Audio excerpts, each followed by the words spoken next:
Welcome to A Game of Ice and Fire, a video series devoted to a Song of Ice and Fire wargame by Cool Mini or Not. We cover all aspects of the hobby with tactics and list build videos, painting tutorials of varying levels, and battle reports. In this video I'll be showing you how to paint the House Bolton Cutthroats quickly without sacrificing a lot of quality. If you're like me, I've got 36 of these things waiting to get painted, and this is just going to get them efficiently done and looking pretty sweet. So I've opted to switch a few things up, and I decided to not paint this with an airbrush, or at least the big parts. So you see I'm just using some foam right now from if you play any other mini games or have foam storage, you should be able to get this and just rip it out. And I use this almost like dry brushing, kind of, but the paint's wet and you just dab it on the model. I'm trying to get the leather to look a bit more, or a bit less consistent. It's just supposed to be really spotty and natural and interesting looking. So we started out with charred brown, and now we're moving on to beastie brown from Vallejo Game Color. Both of them are. And this one I'm doing it a bit lighter, just hitting the parts that would get caught by the sun. And like I said, we're not trying to completely paint the model, we're just dabbing it to get some irregular coloration on the leather.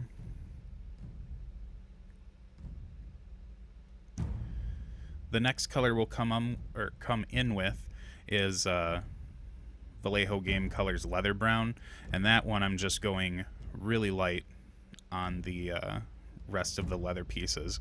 When you're doing this, you'll end up blotting or dipping the foam in paint and then blotting it out a little bit, and that just so you can get some left behind with getting some of the texture from the foam yet. This is the Vallejo Leather Brown, but you're just trying to keep some of that pattern from the foam on there, so you're not trying to smash it in or anything. You're just touching it lightly, but not too light to where you don't get any paint on it. Now these colors are really close to one another, but I still want to try and marry them or make them look like they blend well together, and to get that done quickly we're going to put a pretty heavy wash of Agrax Earthshade from Citadel or GW, and this is also going to just dinge it puts a matte almost filter over the leather, so it just kind of makes it look a little bit more texture, or the texture looks more appropriate. I think that something that a lot of people forget to do, or they just not forget to do but don't do period, is use certain things to get texture to show up through whatever item you're using.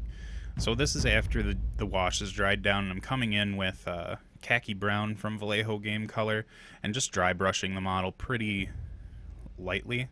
Not trying to get too crazy with this. I just want the look of that distressed or really well used leather to come across. But I feel like I've gone a little bit too heavy on the pants, maybe a little bit on the hand too. So I come back in with the Agrax Earthshade just to tone that down a little bit. And this pass, I'm not doing a very heavy wash over it.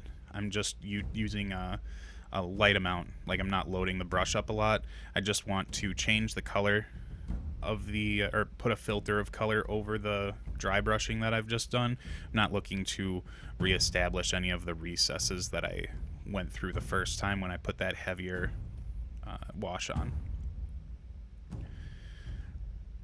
Now this is just what it looks like now that it's dry. You can kind of get we went through a lot to get to this point, but I think it was very quick to get this leather color on there. So if this is something you're trying to go for or get that leather going, it's a good thing to start out with using that technique. The skin, I started the base coat off with Bugman's Glow from GW mixed with Tindalo Spread from Scale 7.5. You can use any other like dark red to mix that color. I just want to try and get the recesses from the eyes and mouth to be a little bit more dark than what Bugman's Glow would offer. I want my Bolton Cutthroats to have a bit more reddish skin tone, not so much a really bright one. And now I'm just going back through with that color again just to make sure it's strong. And now I'm coming in with just straight Bugman's Glow to pick out the details on the face, like the nose, the eyebrows, and the cheeks, and then a little bit of the lip.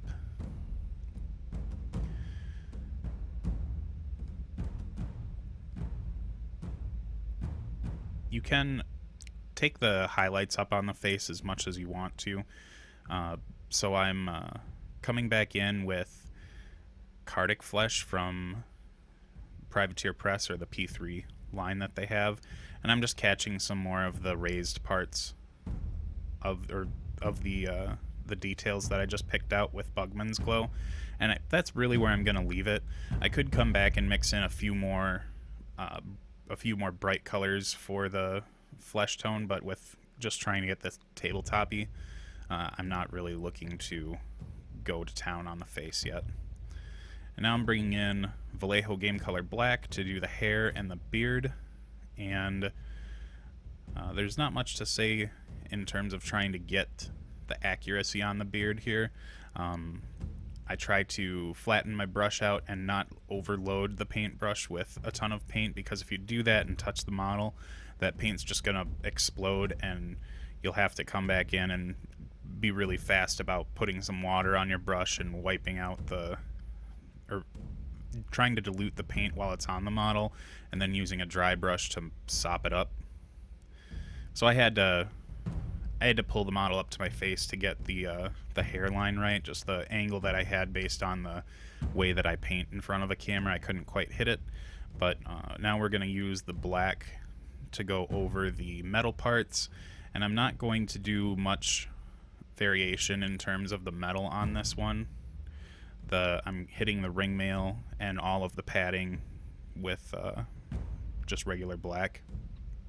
We're really doing this step right now because I want the hair to dry up before I put the highlights on.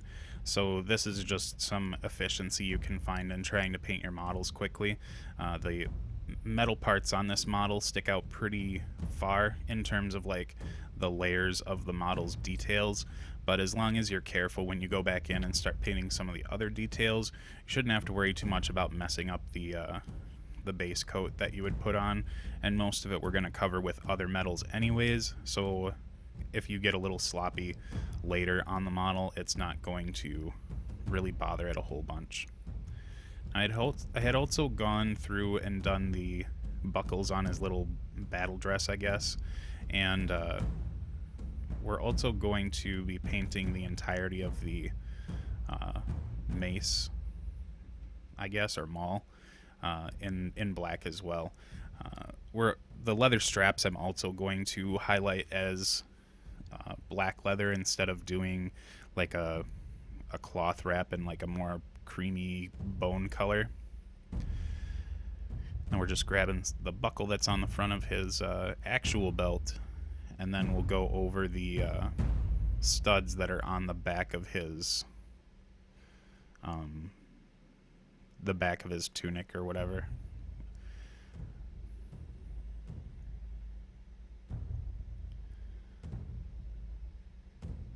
Now this part I'm not trying to be extremely accurate with. If you leave a little bit more paint behind than what you wanted to, it's not a huge deal, because these rivets or studs, they're kind of sunk into the leather, so if you end up spilling a little bit more black paint on here than what you want to, it just kind of makes it look like a shadow when you come back in with the metal and put those highlights on there. So don't worry about being pinpoint accurate with these, or grab your smallest brush in the universe to try and get those black dots done.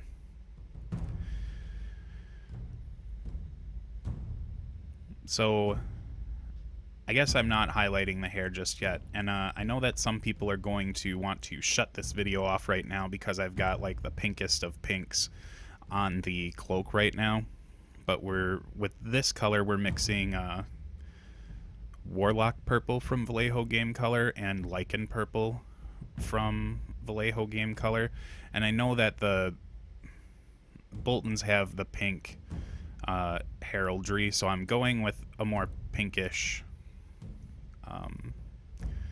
tabard on this model, but there's some things we're going to be doing along this video that make it look less super pink and get it more towards the fleshy color that the books describe them wearing. So I think if I'm not mistaken, the books describe their flags and heraldry and tunic, or not tunics, but their tabards as the pink of the flayed man color of a flayed man's flesh color, I think is what it is.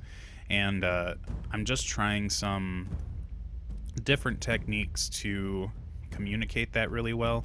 You could honestly leave it the pink color if you're wanting to do something like that, but I'm just going to be employing some other techniques to make this look a little bit more sinister. But right now we're just going over the whole model and getting that initial mix of color on. I think as I do the other units of Cutthroats, I might vary the color of the tunics or tabards from unit to unit, not just to get some extra variation throughout the army, because I do like the way a cohesive army looks, but just to try out some different techniques. I don't want to mix units, so having a way to tell them apart won't be horrible for me. Now with these highlights, we're just going over with straight warlock purple now, and just grabbing the folds of the cloth so that we can just start building up to a brighter color. I don't want that deep dark purple to be the color that's on throughout the entirety of this model, just on the raised portions of it. I actually think we're still doing we're going through with the highlights now, I think. It's hard to tell sometimes with these colors since I had mixed the lichen purple and the warlock purple together, so there's not a lot of difference in those colors. So we might just be going in and reestablishing some of those highlights, or reestablishing the base coat. Well, based on the color of my brush now, I think we've got straight warlock purple on there, and I really do enjoy painting flowing cloth like this. I'm just picking out those top parts of the folds like I had said earlier. There isn't a lot to do on the bottom part that drifts between the front side of this model, but we're trying to just define the color of the tabard as this warlock purple color. So we've got the shadows that are in there, and you can see now it's looking pretty vibrant. So this is where I think some people might jerk a little bit in response to the colors that we're putting down, but I promise everything's gonna get a little different as it goes.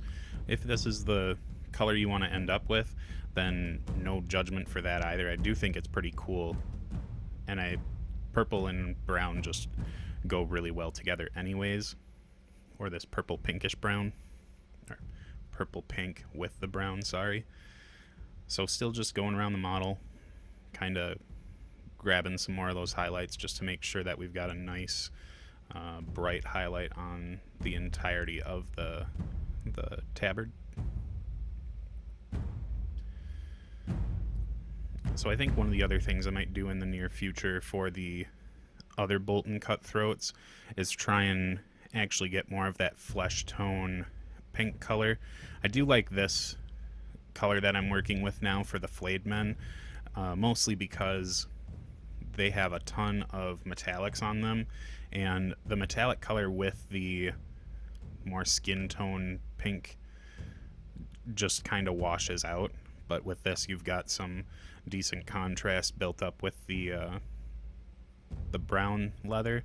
But on flayed men, those models are mostly metallic pieces. You could vary those pieces a little bit with the metals. That might be something that I do in the near future, just because those models seem to be quite prevalent. So here we are finished with the straight warlock purple highlights. So now we're going to be moving to a mix between pink horror from GW and warlock purple. I don't really care for the Games Workshop layer paints. They just don't quite do it for me. I like the foundation paints. They seem to be packed with pigment and are quite vibrant for a lot of the colors that are a little bit more difficult to work with, but the layers just are a little too, they get desaturated really quick when you start mixing them down. They're fine in an airbrush, but painting them, you always seem to have to go over things quite a bit with them in order to get that color to work. So the main reason why I'm using the pink horror is because I still have it and I don't want to crack into a different pink from my scale 7.5 set. So we're just going around this model and catching some of the very tips of the tabard and the very high points of the folds, just to bring some more variation to it and make it look like it's highlighted. So you can see now when I'm spinning it around, this model does look pretty neat with the way the colors work. It's going to look cool on the table, and but now we're going in and trying to alter the way that looks. Leave a comment below to tell me what you think of this once it's all said and done, but especially this part, right? But we're taking P3's brown ink, which is more red.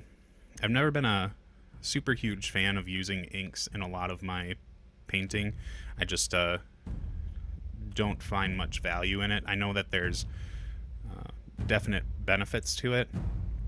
So right now that we're laying this brown ink down that looks more like red, we're making it look a little bit more visceral, or kind of looks a little bit on the bloody side, but I'm really just trying to bring it back into a more fleshy type color without having to redo all the paints. So we've got more of this deep reddish purple, and ink dries super shiny, at least the P3 stuff does.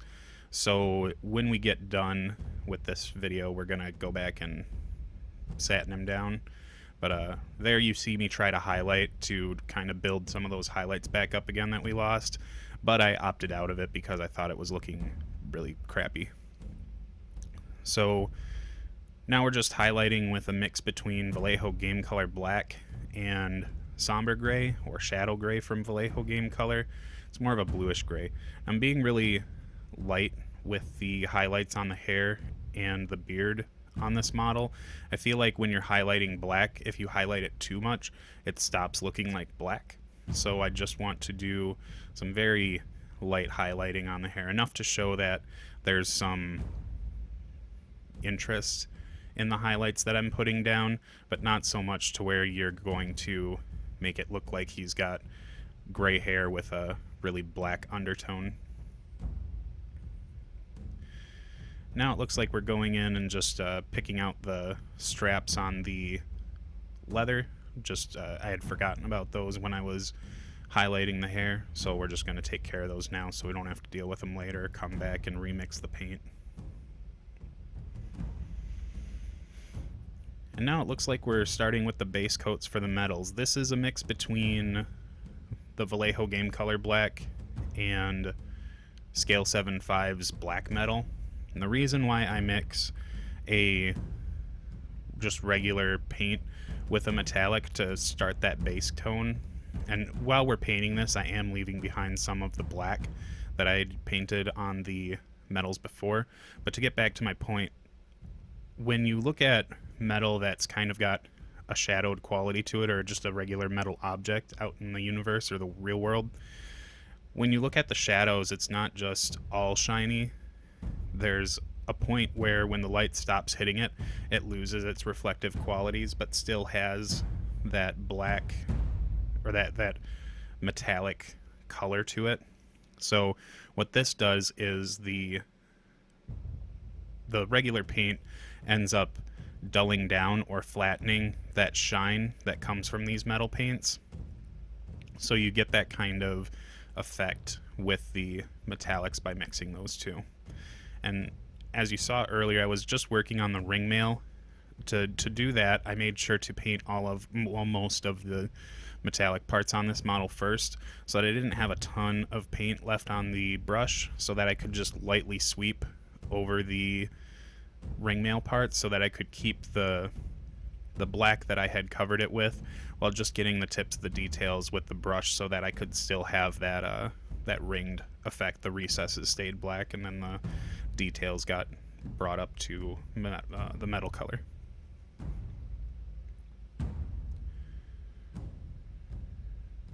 And we are going to hit those studs on that leather belt dress thing. It's just going to be a little bit later because you don't need to put a lot of variation in the metals there. So now we're starting to build up the initial highlights on the metals, and this is just straight black metal from scale 7.5. I think I've praised these paints before, but just again in case you're new, the scale 7.5 metallics are phenomenal for brush painting. I really like the Vallejo metal color that come in a little bit bigger bottle for airbrushing, but when it comes to using a brush to get metallics on and getting this really nice metal look instead of that 1950s like speckled diner leather seats look, the scale 7.5 paints do that really well. You can blend them quite nicely too, and they're phenomenal paints. I would recommend them to anyone who is having troubles finding a metallic that they really like. These go on smooth. They have a really great reflective quality to them, and they have a step chart almost similar to how Reaper does their triad sets. So you can create a lot of these smooth transitions with the metals with just using a couple different paints. So again, we're just still hitting the tips of the metallic parts. We still want to have most of the, like I would say the top 50% of what would be hit by the shadows having that reflective quality. So now we're going in for some highlights, and this is the scale 7.5 black metal 50-50 mix with scale 7.5's heavy metal. I find if you go from black metal to heavy metal, the quality between the two paints is too, or the variation between the two paints is too much. So you have to mix them together in order to get that next step to smooth over, or to transition over smoothly. So we're just catching the top pieces of the metal. It really just depends on what you want the light source to be. So I usually say it's high noon basically every time I paint a model, because it just works better when I'm painting it, and I'm not trying to do any like weird atmosphere thing. So I'm not going to try and elect another light source. But I think that's how most people paint, even if they don't realize it. So I missed my window, but I again just brushed against the edges of the ring mail to catch those highlights while leaving behind all the stuff we'd done before. So I know that House Bolton is a noble house and all that jazz, but I think a lot because of the HBO series and the way they seem to act in the books, I always think of Bolton as like a grimy house, like somebody gave Pigpen a Dreadfort and they turned into the Boltons somehow. So what I'm deciding to do with the metals is make them look more grimy and tarnished and just very ill taken care of, even though I'm pretty sure the Boltons, with their knives being sharp, they probably keep their metal decent. But for my purposes, the way that I conceptualize this army, I'm just covering the metals with Agrax Earthshade. So now you see that my metals look fine. They look tarnished and worn down a little bit, like really icky. But I'm not really happy with the way that they turned out. So I've taken Army Painter's Strong Tone, which is a more ink than a wash, but it kind of serves both purposes, and mixed that with a little bit of Agrax Earthshade so that it could stick to the model more instead of just kind of pooling to the recesses and putting a sheen of brown over the model. So now we've left that to dry. I think the metals are looking pretty decent, and now I've decided to hit the little flayed man that's on the Cutthroat's chest here. Now, I haven't paid a lot of attention to the other sculpts, but just this one in particular for this video. But I believe that this flayed man symbol was supposed to be like a recessed image to show that it was on the tabard. Otherwise, it looks like this guy's wearing a gingerbread man around his neck. But I ended up painting it in the red colors anyways, which I think I might want to change, because the red against the way I've done the purple pink color just kind of blends together. You really can't see it all that well. So what I've done to try and increase the contrast is I'm putting a bit of a heavier wash on that flayed man symbol that's on his chest, and what I'm doing is dragging the bristles pretty hard across the edge so that I can get the wash to pool up in the recesses behind it. So now I've taken a metal called thrash metal from scale 7.5, and I'm doing a really light like blotting. There's a sponging. That's the thing I was looking for. I was like, there's a name for this. So I start sponging just splotches of the thrashed metal on there. This is a more like tarnished metal that comes from the scale 7.5 line, and I just want to make it look like the armor is really gritty and grimy, but it's been scratched and beaten and dropped, or the guy's fallen down. Like the scratches are showing through that that really grimy look. So that's the only clean parts you actually see. And we have to go back and touch up the hair because my sponging got a little wild, so I had to redo some of the existing things we've already gone through and done, which isn't a big deal. This is easy stuff to fix. If there were more metal on this model, it's probably how I would have started out the whole thing, but I felt like the leather pieces were more prominent, so I just started with those. I will always, whenever I start any miniature, unless I'm trying to do a more showy quality, I will always paint the bulk of what's on the model first and then move on from there. So now we're coming in with straight heavy metal from scale 7.5, and we're catching the tips of the spikes and the rivets that are on the metal or on the armor. So I had to pull my brush away because I just didn't have the consistency that I wanted. This is another thing I like about the scale 7.5 metals, is that oftentimes when you're thinning a metal down with your water or thinning agent, the metals really start to break apart and turn milky, but the scale 7.5 ones, or scale 7.5 metal paints, they seem to thin down perfectly fine with no weird disbinding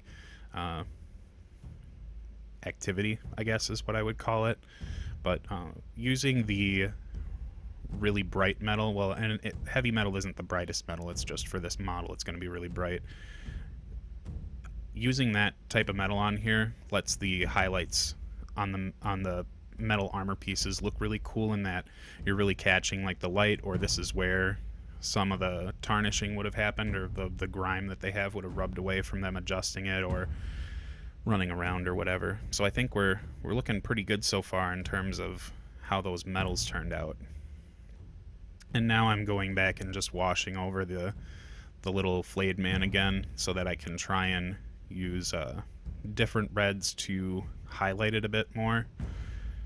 So we're coming in now with Mephiston Red from Games Workshop. It's one of their foundation paints that I've praised quite often on this channel. I think I started out with a base on the little flayed man of Clotted Red from Reaper. So here's the finished product after we used a satin varnish to take the shine down on the cloak. So you'll see that it looks a little bit more fleshy. It's still got that pink quality to it, but it does look a little more like sinister instead of, tough guys wear pink. But I hope this video helps you get a little bit more direction on painting your House Bolton Cutthroats. I think that for right now, since the Blackguard are taking a little bit longer to get released, if you're not wanting to run a ton of flayed men, that finding a way to paint the black or the cutthroats quickly is just going to be beneficial to you, so you don't have to sit there and dirtle with them forever. If you like this video, you can subscribe to the channel, click the like button on the video, and then the bell icon if you want to get notified when I put out new content. I try to get at least a painting video a week, so I'm looking forward to trying to do some more higher quality paint jobs on here. Right now I'm really just trying to burn through things to get ready for Adepticon, and I just wanted to take a small vacation with this Cutthroat. Otherwise, check us out on Facebook. I post a bunch of channel updates there. I think I had people vote for the last scenario we played on a battle report there recently, and that's at Big Top Gaming. So burn over there, give us a like, and I will catch you guys in my next video.